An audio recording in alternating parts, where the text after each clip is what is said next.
Welcome to the Brave Kids Experience. My name is Miss Bonnie. Let's dive into the lesson. Can you think of a time when someone helped you? Just as they blessed you, you can bless others as you help them. God has given you unique tools and gifts to help others. Take a moment to think about something that you are good at. You can use that gift to help someone else.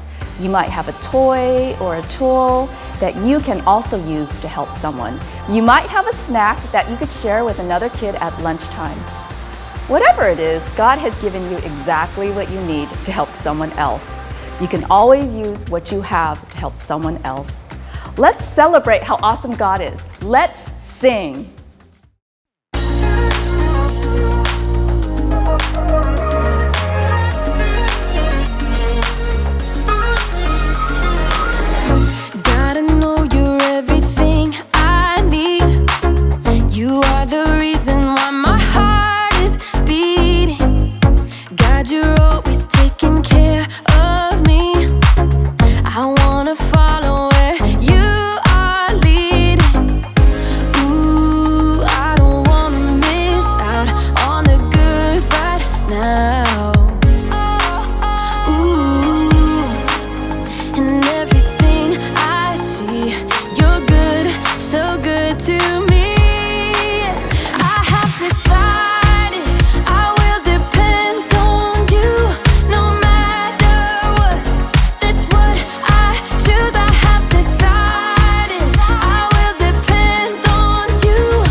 My name's Erica, and I'm here to talk to you about contentment. Contentment is learning to be okay with what you have. And I mean, whatever you have. Let's take bicycles, for instance. You can be content if you have the best bicycle in the world. Like this one. This is top of the line. You could climb a mountain with this bike, and if you get tired of pedaling, it's got a motor that kicks in that helps you keep moving. Or maybe you have a bike like this. You can be content with an old used bike that's been around the block a few times. It may not shine like a brand new bike, but it gets the job done. But here's something that will really surprise you. That's right. You can be content with having no bike at all. It's true! Not everyone in the world has a bike, and lots of those people are quite content without one. In fact, you can be content even if all you have is a box of bike parts. I mean,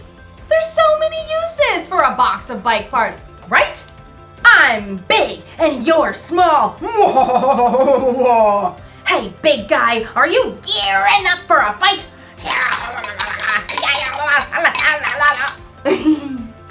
In today's story, we'll hear about the next step after contentment. I think you'll get a real kick out of this story. This is a kickstand. So many uses. Man, all right, I'll see you next time. The Bible. It's 66 books of history, stories, letters, and poetry that fit together to form God's one big story. The epic adventure of how He created us and loves us so much that He made a way to rescue us. As we travel through the Bible, from Genesis to Revelation, we discover people who met God and found their lives changed forever. Now, for an amazing story, inspired by the book of 2 Corinthians, chapter 8, verses 1 through 5. As Sarah entered the cafeteria, bagged lunch in hand, Grace waved her over. Hey, Sarah, we figured out the service project thing. Sarah slid into the seat beside Grace, across from Cassie and Rochelle. All three of them sported expensive salon haircuts and manicures. Sarah tried to smooth down her own frizzy hair. She was glad that St. Joseph's School requires uniforms, because at least her clothes looked like what everyone else was wearing. Oh, right, the project for social studies? Miss Moss had required that individual groups find a service project to do during the holiday season. I looked through Miss Moss's list. This one's perfect. Grace showed her tablet screen to Sarah. Helping a refugee family? That's a great idea. Yeah, we can just buy them stuff from this list and send it to their new home. Where is the... Sarah looked at the table again, trying to decipher the name on the page. Where is the... KMB family living? Somewhere over on the east side, like Grove or some place with those rundown houses. Sarah swallowed hard. She lived on the east side when she'd moved in with her grandma. It was only because of a scholarship that she was able to attend St. Joseph's School. It says here the family needs 3 sets of sheets. Oh, I know. You've seen those ads for tufted owl sheets? They're supposed to be the best. Sarah's eyes widened. Aren't those sheets like $200? That's cool. My dad will give me the money. They need dishes. I'll order a full set from Macy's. My mom has a platinum card there. I'll get them a TV. Perfect way to learn English, right? Enter a credit card number and boom, service project done. The girls turned to Sarah, who avoided their eyes by staring at the list of needs on the tablet. Hey, Sarah, what are you gonna send? They need winter coats. I saw these awesome tailored down jackets on sale for like $125. I don't know. I'll text you all later. That evening at dinner, Sarah barely touched her spaghetti. Grandma peered across the table, her eyes bright under her wiry white hair. Now, what's wrong, Sarah?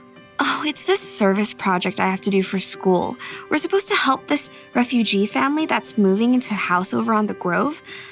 The Kayembes. That sounds like a lovely idea. Yeah, but everyone else is ordering stuff for them. Expensive sheets and TVs and things. The only money I have right now is for bus fare. What am I gonna give? You don't have to have a lot to give a lot. You didn't answer my question. Grandma smiled and reached for the worn Bible that always sat on the kitchen table. No, but St. Paul will. Sarah knew that once Grandma got a scripture passage stuck in her mind, there was no stopping her from reading it.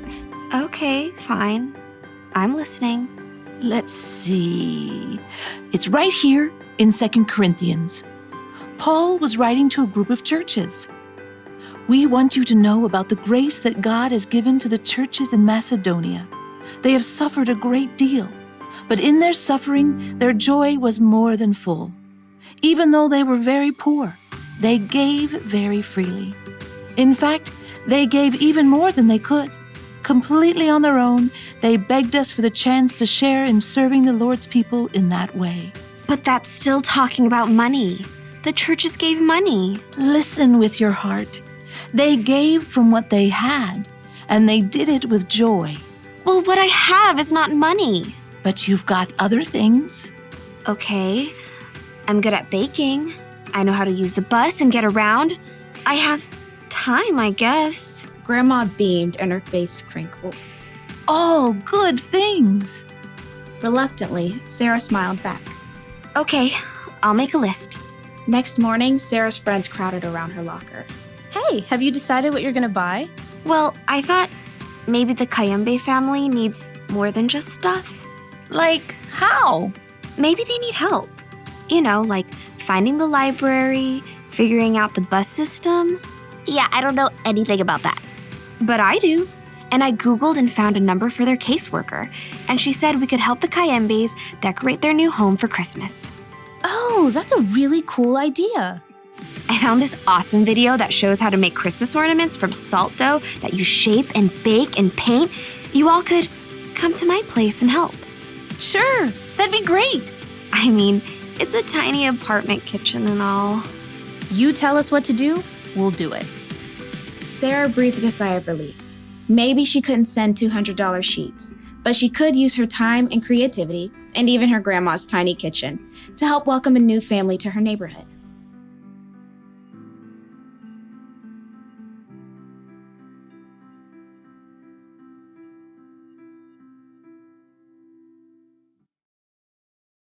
The people in the Macedonian churches didn't have a lot, and yet somehow they were okay with that. They were content. And it was that contentment that made them want to share their time, talents, and resources with others. You see, when you learn how to be content, it makes you really see all the good things you have. You learn to be thankful for what you've been given, and the more thankful you are, the more likely you'll want to share what you have with someone else. Like, maybe I could share these bicycle parts. You know, I'll bet there's a bike somewhere that's falling over somewhere because they need a kickstand. I could give this to that bike. Or someone might need to replace their chain because theirs is old and rusted or broken. Let's see. These might even help someone hold onto their handlebars a little bit tighter. I could give all these parts away and help a lot of people. You know, we all have something we can give. Maybe you don't have a lot, but you've got something. You may have money or stuff, or you may have strength to help your family around the house with chores. You may have talent to make people happy, or you can have time to spend with people who don't want to be alone. Honestly, you'll truly start to see what you have to give when you learn how to be content. The Apostle Paul wrote that he learned to be content through the power of Christ, who gave him strength. When you put your trust in Jesus, he can give you that strength too. The one thing to remember today is this: you can always use what you have to help someone else. So think about all you have to give and be thankful. Don't forget what I've spoke in. Get it? This is a spoke. See you around, because it's a wheel. Bye!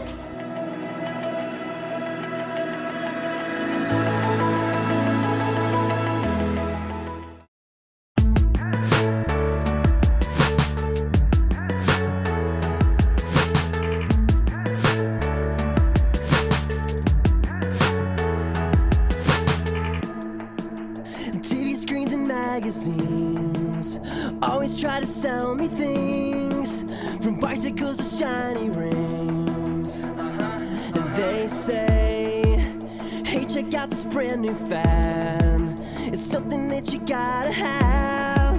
They kinda make me wanna laugh. Cause contentment isn't found in possessions. I think they've got the wrong impression. I try to focus my attention on the fact that I'm blessed and everything I've got is all I need. I'm taking steps back to see things differently. Everything I've got is all I need, is all I need. Hey, I must admit that sometimes I want what my friends have. It's easy to do that. I try to keep myself from losing sight of where my joy comes from. Cause contentment isn't found in possessions. I think they've got the wrong impression. passion. I try to focus my attention on the fact that I'm blessed and everything I've got is all I need. I'm taking steps back to see things differently. Everything I've got is all I need. It's all I need. Everything I've got is all I need. I'm taking steps back to see things differently. Everything I've got is all I need. It's all I need. Video games and nice clothes. It's easy to let your mind go down the wrong path, wanting what other people have, always wanting more things when old things get boring. But life isn't measured by the things you own or the things you don't. I'ma be good with what I got. I promise you that I am not gonna want what's his, want what's hers. Yo, I'm blessed and that's for sure. Fancy things are cool, I guess, but you don't watch out, you just might miss that there's more to life than the eye can see. Look inside, you got all you need. Everything I've got is all I need. I'm taking steps back to see things differently. Everything I've got is all I need. It's all I need. Everything I've got is all I need. I'm taking steps back to see things differently. Everything I've got is all I need. It's all I need.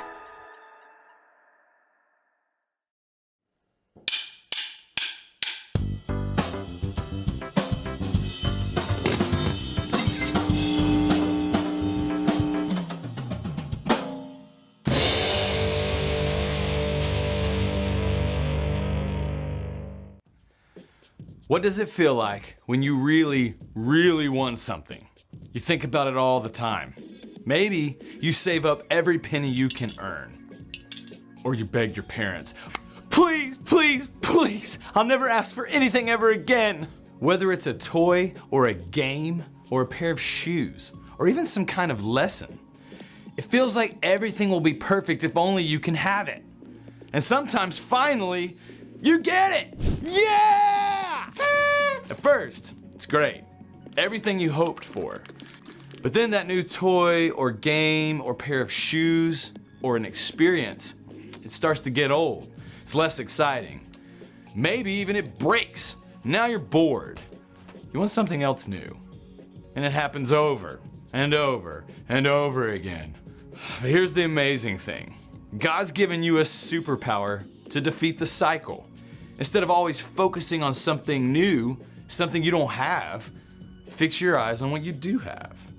Ask God to help you see the value and fun in whatever it is you have now.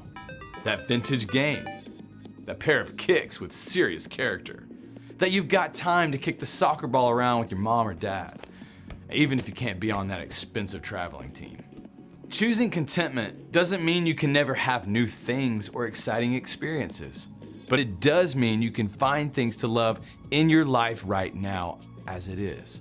And when you do that, others can see God at work in you. And that's why choosing contentment is an amazing way to worship God with your life. Because worship is about more than just singing loud. It's all about living loud.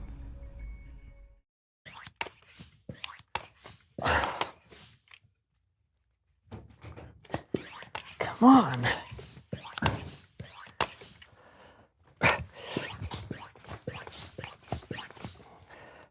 Why is this not working? What's not working? I'm trying to pump up this flat tire, but the pump is not working. Let me take a look. Okay. All right. Yeah. Go ahead, try it. Pump it a bit. Okay. Yeah, it's not working. Oh! You know what? Maybe you'd have to flip down this little doohickey right here. Oh. Yeah. Try it now. Okay. A little faster. Is it working? Keep going. Now? Yeah. I think it's working! Ah!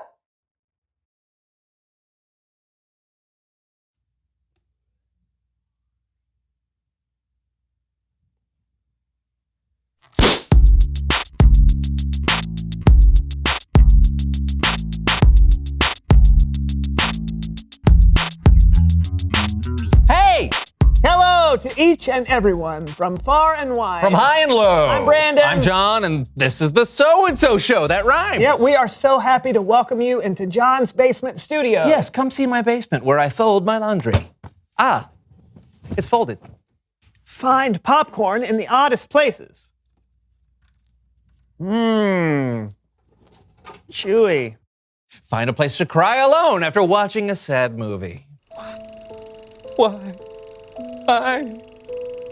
Why'd you have to let the sadness overtake you, Artex? Why? Or sometimes, cry with your friends. Why didn't you fight it, Artex? The story is never ending. Why won't the story end?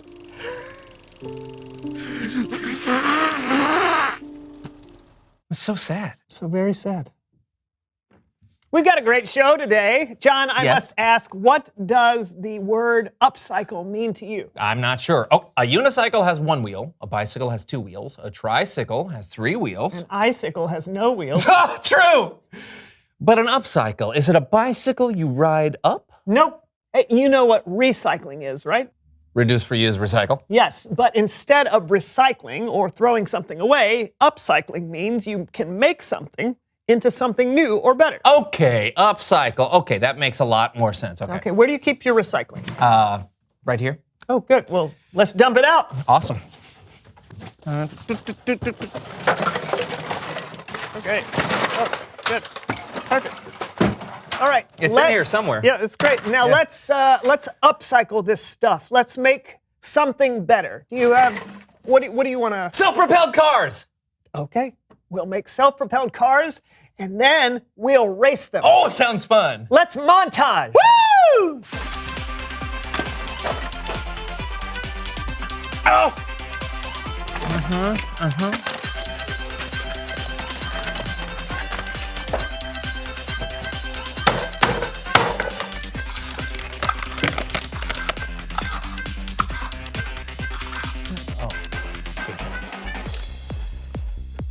Pretty good, right? Yeah, oh yeah. Oh, mine's got a mouse trap. Ooh, dangerous. Hey, Yeah. don't try this at home without supervision, kids. Exactly. You ready to race? Sure. See you on the track.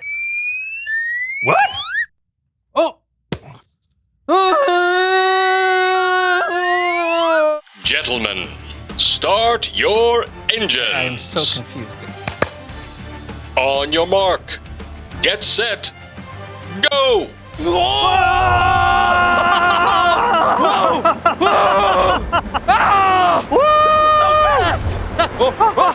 Whoa! Ow! My mouse trap snapped! Get it off my fingers! Ow! Looks like I won. Upcycling is fun. Yeah, fun. It's Bible story time with Kellen.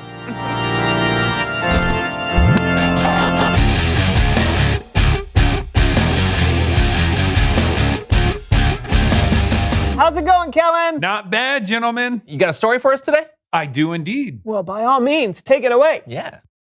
Our story today comes from a letter written by the Apostle Paul to a church in Corinth, which was a city in Greece. Paul wrote about Jesus followers in Macedonia who gave what they had to help the church in Judea. And here to help me talk about them are my friends from Kidspective. The Apostle Paul helped start churches all over the place. Hi, I'm Paul.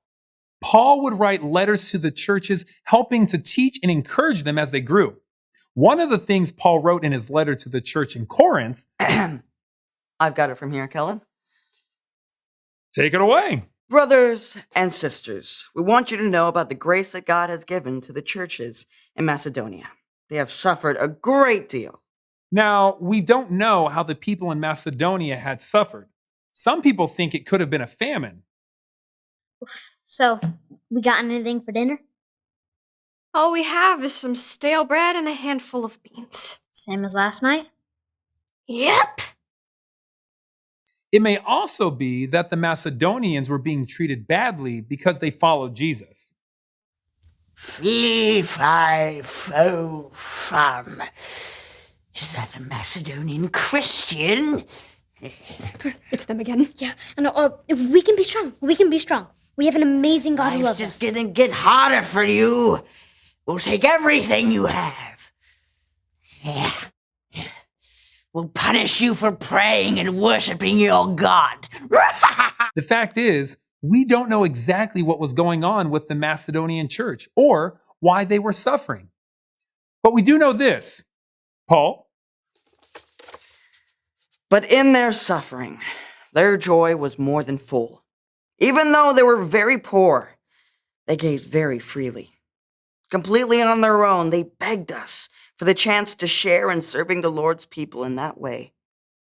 They did more than we expected.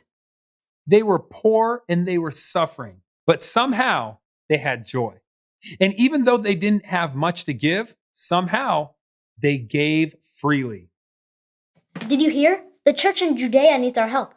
Oh, yeah? Yeah. We gotta do something, but we don't really have much to give. Yeah. Oh, do you still have that can of nickels under your bed? I do, yes.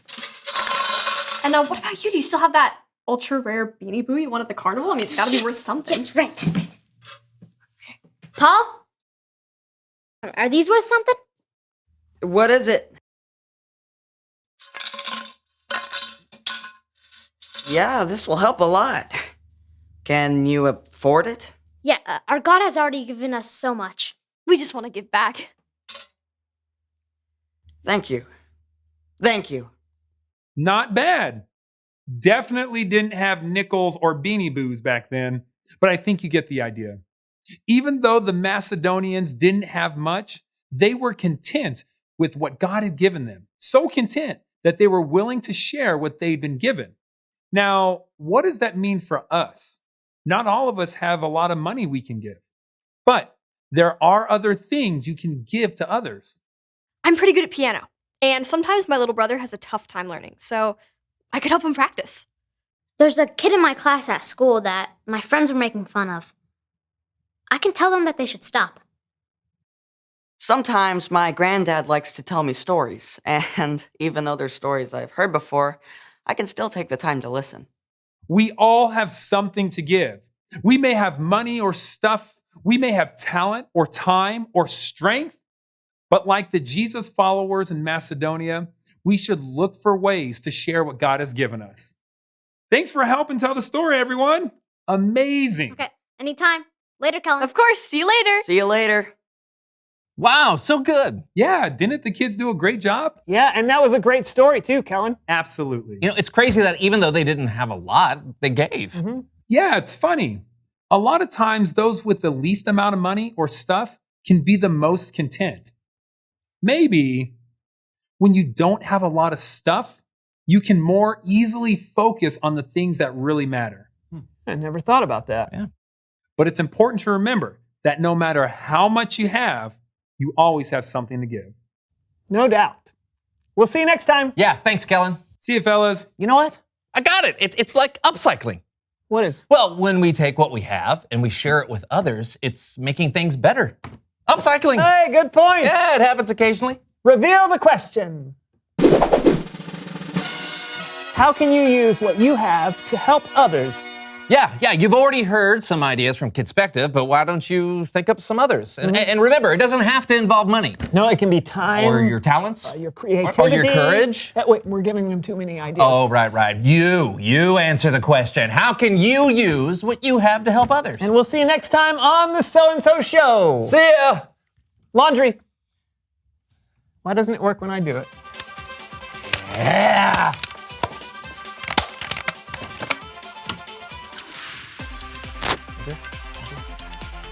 It's not on. It's not even plugged in. Oh, that's why it wasn't working.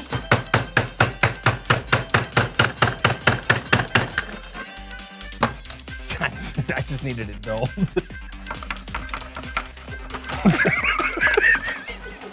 They're doing Charlie Chaplin over there.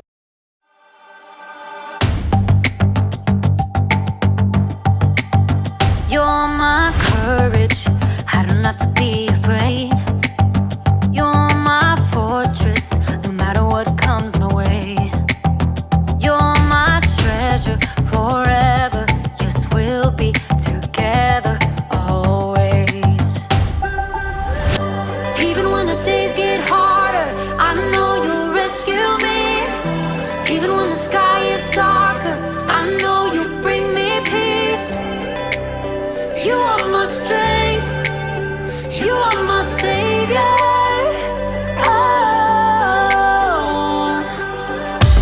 Even when the road gets longer, I know you'll be with me.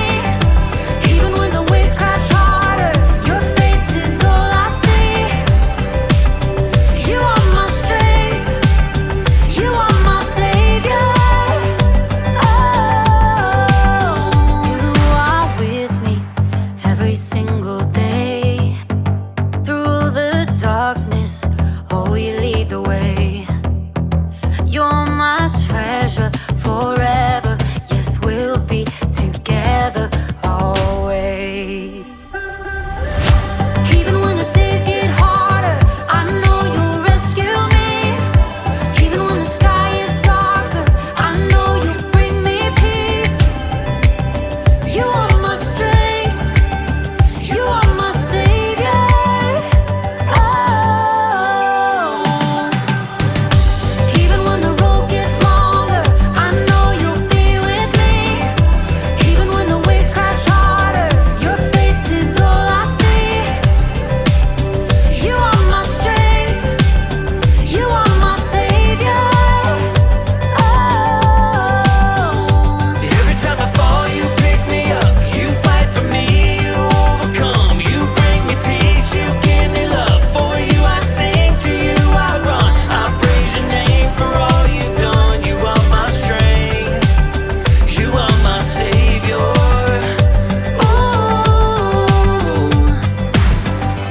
Even when the days get harder, I know you'll rescue me. Even when the sky is darker, I know you'll bring me peace. You are my strength, you are my savior. Oh. Even when the road gets longer, I know you'll be with me. Even when the waves crash harder, your face is all I see. You are my strength, you are my savior.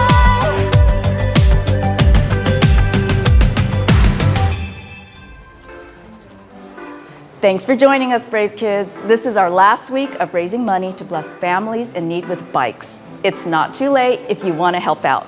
You can work with your family to raise money and bring it to Brave Church this week. See you next week, Brave Kids.